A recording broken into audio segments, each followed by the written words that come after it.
and the 9 guest countries. There were 13 international organizations that were represented at the meeting. We had the presence of foreign ministers of 27 countries, apart from India, the chair.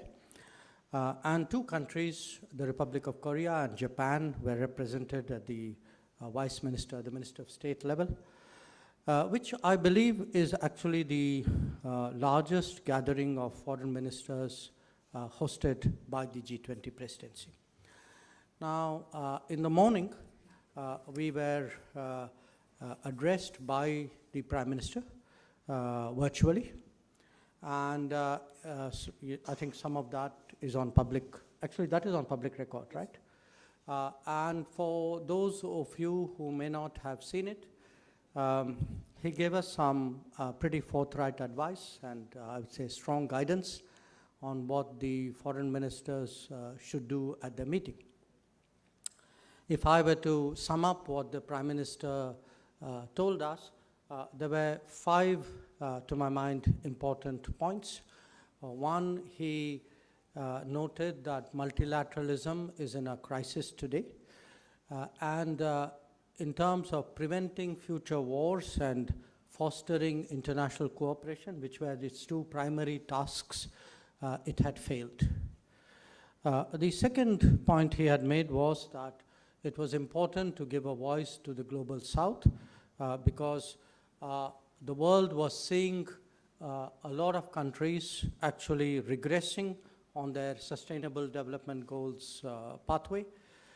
We were witnessing unsustainable debt. These were countries who were most affected by global warming, and therefore it was particularly important to hear them. The third point he made was that the discussions, which we were just beginning at that time, he recognized that these discussions were affected by the geopolitical tensions of the day. But he asked us all as foreign ministers to remember that we had a responsibility for those who were not in the room. And therefore, he urged that we draw inspiration from India's civilizational ethos and focus not on what divides us, but on what unites us. He then spoke about the challenges that we should address, which included, of course, the impact of the pandemic, the lives lost in natural disasters, the breakdown of global supply chains, debt and financial crisis, challenges of resilience in healthcare systems, in infrastructure, in economies. And finally, he asked us as foreign ministers to trust in our collective wisdom and ability and to rise above our differences. So I mentioned this at some length because this was very much the spirit in which we approached the discussions today. Now, we had 2 sessions really of meetings, and the topics range from strengthening multilateralism, ensuring food and energy security, development cooperation, and the second session was on counterterrorism, global skill mapping, humanitarian assistance and disaster response, as well as women-led development.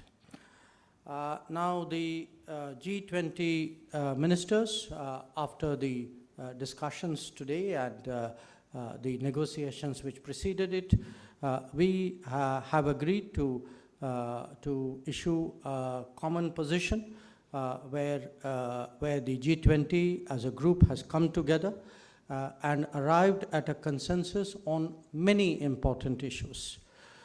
So this has been adopted this afternoon as a chair's summary and outcome document.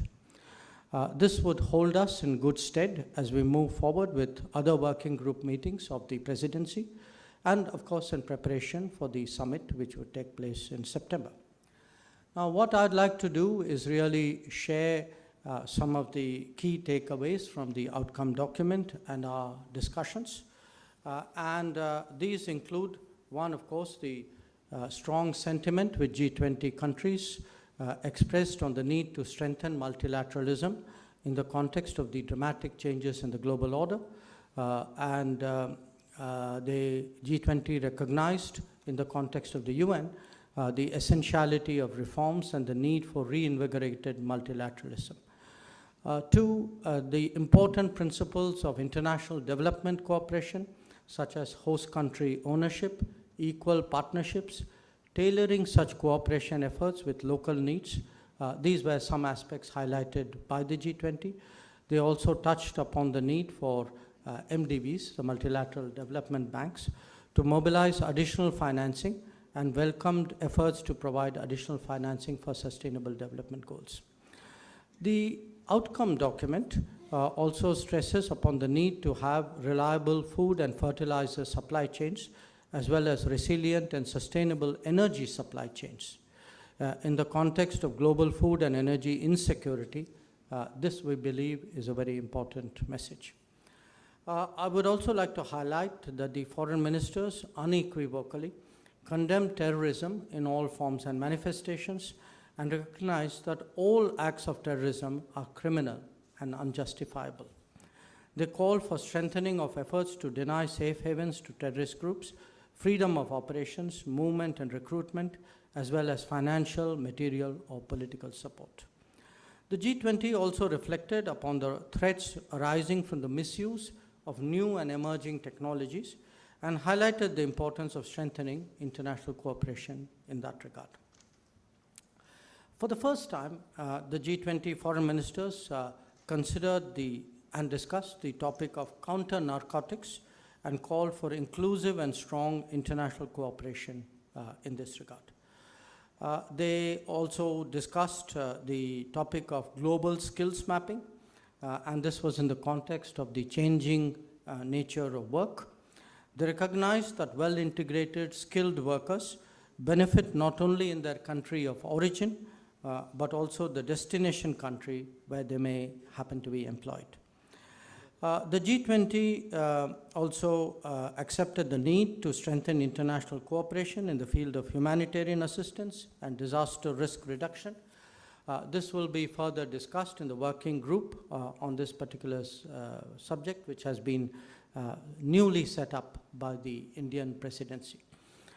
Now, as you all know, women-led development is one of the key priorities of the Indian presidency, and it has been personally highlighted by the Prime Minister.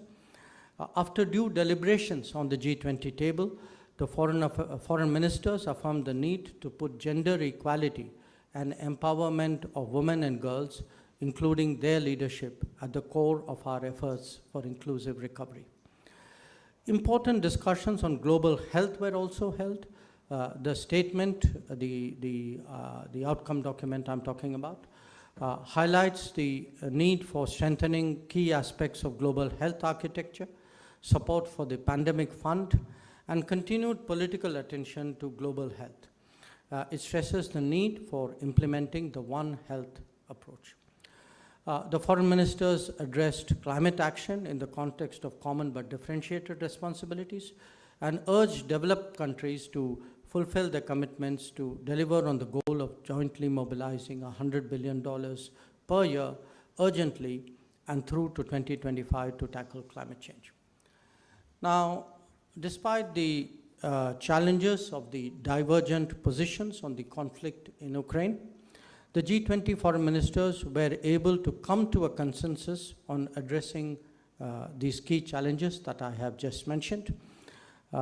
As the Prime Minister urged, we did indeed focus more on what unites us than what divides us. You would also see that it has been our endeavor to ensure that the voice of the Global South is heard on the G20 table, and that is why India had organized the Voice of the Global South Summit in January this year, in which I think 125 countries participated.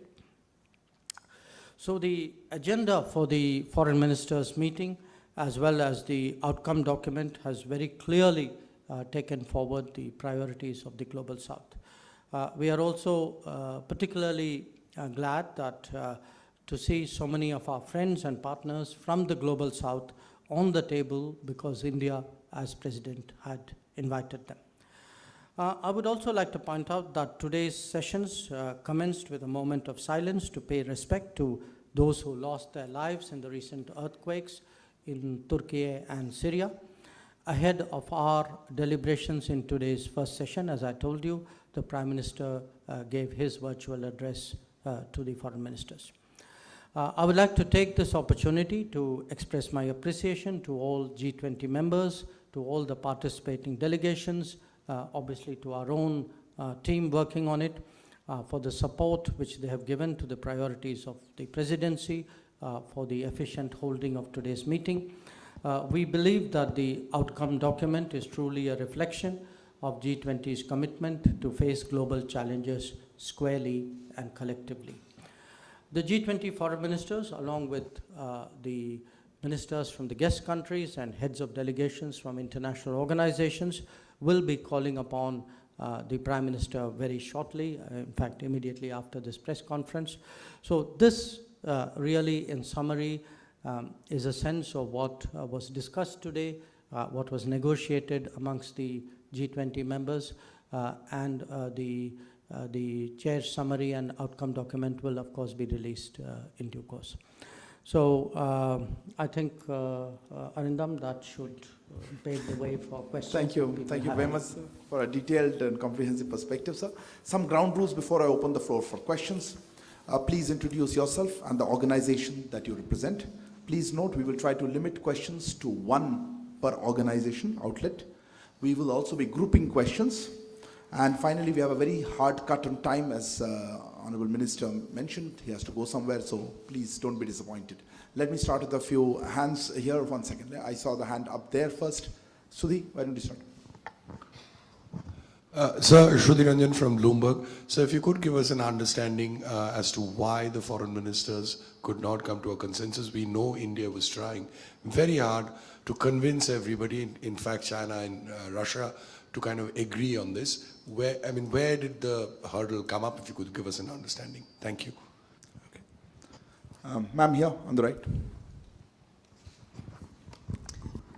Thank you. Barbara Platt-Usher from the BBC. The Russians issued a statement after a meeting between China and Russia on the sidelines of the event, in which they criticized the West for employing blackmail and threats and interfering in the internal affairs of other countries. And I was wondering whether that had any impact on your efforts to come to a joint communique, or I know you've highlighted that you were able to deal with the issues you wanted to find consensus on, but to what degree did that affect the discussions? And to just clarify that a chair summary is not a joint communique, and whether you felt that you fell short of your expectations in terms of what you might have been able to achieve. Thank you. Thank you. Right here. Yes. Sir, Rishikesh from PTI. My question is the Russia-Ukraine conflict potentially derailing aspirations of global South under India's presidency, sir? And especially India's concerns about Indo-Pacific region, Chinese aggression Sorry, in the Indo-Pacific region. Could you clarify your question? Sorry. My question is You the got it. Okay, fair enough. Siddhant, go ahead. So Siddhant from WION, sir, do you think that Siddhant from WION, my question is, do you think the Russia-Ukraine conflict is potentially paralyzing the grouping because of the divide between Russia and the West? And my second question, what was your meeting with the Chinese foreign minister? The first question has already been asked. I'll take that as second one. So, to you. Okay. In a sense, the first three questions cover a very similar area, so I'm really clubbing it together. I'll ignore your first question because you're allowed only one, so I'll take the China question.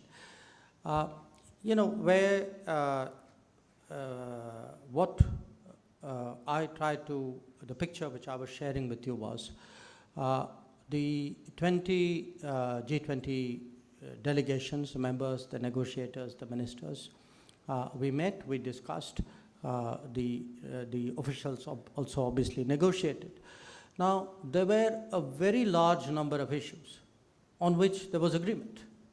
And in fact, if you look at, the detailed picture that I have presented to you, there was agreement on various aspects of strengthening multilateralism, on promoting food and energy security, on climate change, climate action, ensuring biodiversity, on gender issues, on global health, on counter-terrorism, on new emerging technologies, counter-narcotics, how do we go about with development cooperation. So there are, I would say, I don't want to put a percentage on it because that's not a fair way of depicting, a collection of issues. But do appreciate that on the bulk of the issues which concern especially the global south, the developing countries, there was a considerable meeting of minds, and a considerable meeting of minds which has been captured by the outcome document. Now, the question, why was, did we fall short of expectations? Why is it called what it is? If we had had a perfect meeting of minds on all issues and captured it fully, then obviously it would have been a collective statement. But there were issues, and I think the issues, I would say, very frankly, concerned the Ukraine conflict, on which there were divergences. So on the bulk of the issues, we were able to get an outcome document. There was a chair summary because there were differences on the Ukraine issue which we could not reconcile between various parties who held differing positions. Now, is the conflict impacting the global south? Of course it is. I mean, it's not something new. In fact, India has been saying this very strongly for pretty much close to a year, that this is affecting. In fact, today in my own session, I actually used the word saying, for much of the global south, this is a make or break issue. That the costs of fuel, the cost of food, the cost of fertilizer, the availability of fertilizer, which means next year's food, these are all extremely pressing issues. And if you see some of the countries who were already struggling with debt, who were already impacted by the pandemic, for them, this conflict, the knock-on effects of this conflict coming on top of that, has been really, damaging is a very, very mild word.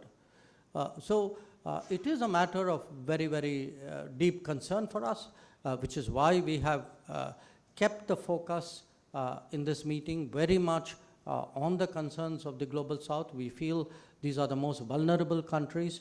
It's not realistic, it's not credible to talk about the future of the global economy and the multilateral order if we are not able to really address and focus on the issues of those who are most in need. So that's been broadly the approach. So just to sum up, I would say in terms of the outcome document, which we will be putting out very, very shortly, you will see that, the bulk, there is, almost, I would say, 95% in terms of paragraph agreement.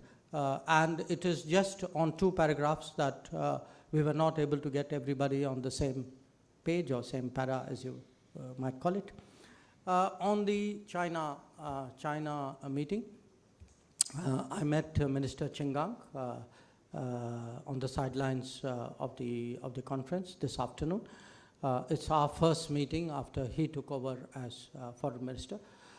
So we spent, I don't know, maybe about 45 minutes talking to each other.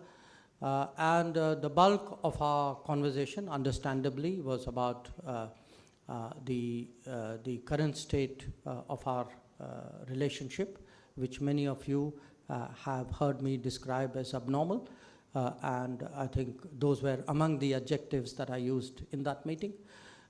We have, there are real problems in that relationship that need to be looked at, that need to be discussed very openly and candidly between us. That's what we sought to do today. We also had a brief discussion on what was happening in the G20 framework, The thrust of the meeting was really on our bilateral relationship and the challenges in the bilateral relationship, especially that of peace and tranquility in the border areas. Sorry, let me take another round of questions, if you have, sir. Yeah, one more round. Okay. There, yes, please. No, there, please. Dr. Jaishankar, Mujib Bashar from the New York Times. Although the statement may have fallen short, as you said, because of divergent opinions, in the context of the role that India could play to bring the sides together on the Ukraine war, there are reports that Secretary Blinken and Sergei Lavrov may have met on the sidelines of G20.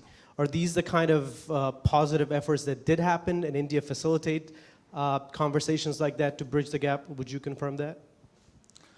One second. Akhilesh, go ahead. Akhilesh, yeah, microphone. Sir, I'm Akhilesh Suman from Sunset TV. You told about global skill mapping and related issue. What do you mean by that, and how it was discussed, and what is the outcome on this? I had one question. Sorry, yeah, please, yeah. Yes, sir. No, not you, behind you. Good afternoon. I'm Emerson Lim from Central News Agency of Taiwan. As most countries are focusing on Russia-Ukraine conflict, Taiwan Strait is also another flashpoint in this region. So, is the Taiwan Strait issue discussed during the meeting, and is the G20 ministers, or at least the Quad ministers, taking steps to prevent the tensions from escalating? Thank you. Thank you. One more. Neeraj, last one. Sir Neeraj हूँ news 18 India से। हमारा सवाल यह है कि अभी 2 बैठकें हुई G20 वित्त मंत्रियों की और विदेश मंत्रियों की बैठक में कोई ज्वाइंट स्टेटमेंट नहीं आ पाया। बाली घोषणा पत्र में भारत की भूमिका अहम थी, प्रधानमंत्री नरेंद्र मोदी के शब्दों को इस्तेमाल किया गया और भारत की कोशिश से वो हो सका था कि बाली डिक्लेरेशन जारी हो सका। अब आने वाले महीनों में क्या कोशिश होगी कि समिट में एक ज्वाइंट डिक्लेरेशन आ सके, सभी लोगों के बीच यूक्रेन मसले पर सहमति बन सके? Thank you, sir. Yeah. Thank you. Look, I wouldn't put it the way you put it, that the statement fell short. I mean, there are in diplomacy occasions when you are able to get 20 countries to agree on everything. There are occasions when you don't. So, for me, the primary objective of this meeting and of our presidency was really to highlight what were the key problems facing the global economy, especially the problems faced by the more vulnerable economies of the world. Now, if you, as I said, and when you look at the outcome document, you will see this for yourself. The bulk of the issues which are concerning developing countries, I think they were very satisfactorily addressed. I mean, it's not like we can give instantaneous solutions, but I think the thinking, the policy prescriptions, the commitments, the mindset were all absolutely on the right direction. So, yes, on one particular issue, because of very polarized views of some countries, we were not able to bridge it on this particular occasion. Whereas, as our colleague pointed out from there, we were able to do that with, a number of us were able to do that collectively in Bali. But obviously, the Bali situation today, for whatever reason, some countries feel cannot be extrapolated.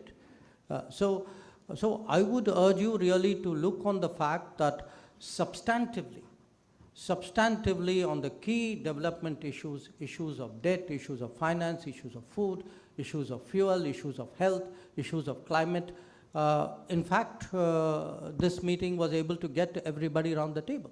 And as I said, this is no easy task given the state of polarization in the world.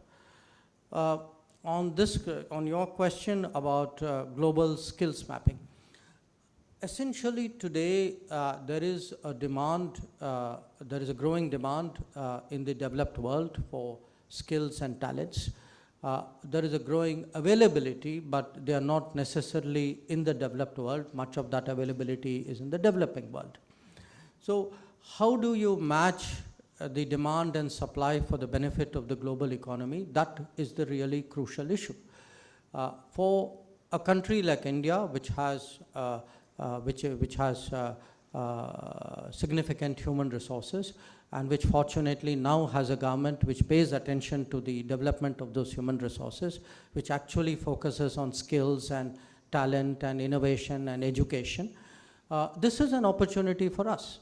So especially in the last 9 years, we have also been looking at what are called mobility and migration partnership, which allow for legal mobility, which ensure that talent and skills which go out get the same treatment in those particular geographies as their own citizens, and which ensure that all of this is legal and free of any sort of illegal activities. Now, it's not just India. I'm citing India because we are among the countries where, very active in this. But there are other countries as well. So this is widely recognized. In fact, in today's intervention, I'm not, I think the etiquette is that you don't specifically say what, individual ministers said. But I can tell you that some of the relevant international organizations and some of the other ministers there spoke at some length about the importance of how do you ensure, smooth mobility, how do you ensure protected mobility, legal mobility, because this is today one of the big issues before the international economy. On the Taiwan Straits issue, I think the answer is very simple. No, the matter was not discussed today.